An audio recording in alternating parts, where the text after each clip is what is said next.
When I ask couples, what is it that you're hoping to change, which is my first question, people don't tell me what they want to change. They complain. About what's wrong. Exactly.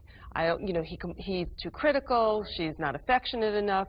Those aren't goals. So what I first suggest that people do is turn the negative comments or the criticism into asking for what you want to have happen instead.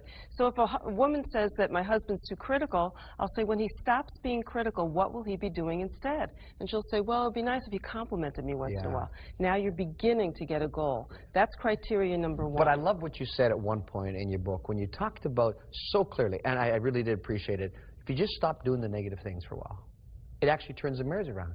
And just, you know, we've talked to lots of couples, and, you know, if you say, okay, what are the things that you'd like him to change, what things you'd like to change, and they got their list going, right? I say, can we just stop those for a couple weeks, see what happens? Well, of course, that's not easy, but it's the void of all the bad. All of a sudden, there's even room for neutral and good. If you just stop the crud, right? It also helps to figure out what you're going to replace it with. Yes, it's calling a moratorium on the negative stuff, but it's being clear about what would replace it.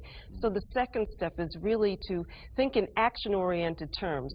So if you say, I want my husband to be more affectionate, I know what that means. She knows what that means, but does he know what that means? Exactly. Okay, so we're going to tell him what it means. Well, okay? Clearly, it works both ways. It's not just that guys are dense. I mean, you really have to think. You have to say it.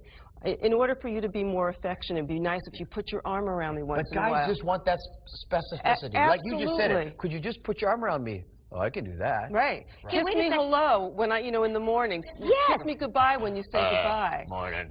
I'm curious. Guys are trainable. I'm curious. How many of you have ever honestly thought about what you want out of your relationship, not what's wrong? I think that's fascinating in itself. What? We implied it, and I played up on it too, you know, that guys are trainable. But we talked about this earlier today, that sometimes it's always hung on the guys to make all the changes. It's not always hung on the guys.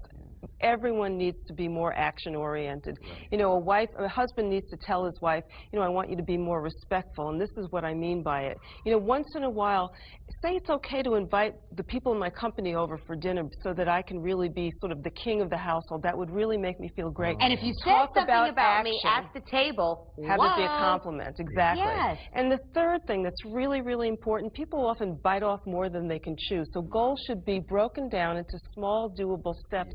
Things that you can accomplish like in a week or two, because there's nothing that breeds success like success. When you see that you've made a little advancement, then you go, the domino, yes, exactly. Right? You know, and what I found couples, as we list the issues, I says, if we deal with this one and then this one, pretty soon you just get the momentum. We got a recovery momentum going on. And they start to like it. It becomes a bit of a, like an elixir. I like more. And let me confess, as a goalaholic, I'm the person who has 550 goals, and they all have about 300 sub-goals. And I have learned in 45 years that it is time to simplify my goals so that I can feel successful, because that's what encourages me to go even after the next one harder. And so that other people can join you in the goals. Right.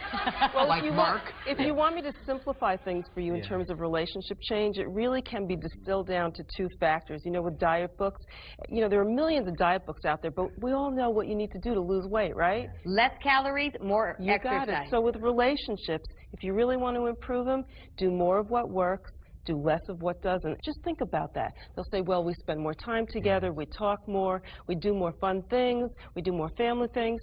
And I'll say, perfect, that's a formula for change. But people say, but I don't feel like it because I'm not feeling close and connected.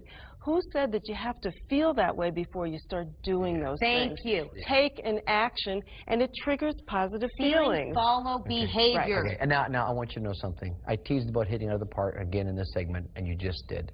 You heard some great truth about how to keep your marriage strong. Okay? Thank you, Michele. Yes. We will have you back. Now listen. Go to marriageuncensored.com. We got all kinds of resources, all kinds of helps there. We're gonna actually have more of the show, which is only seen on the website. You'll have fun with that too. Stay with us for the bottom line.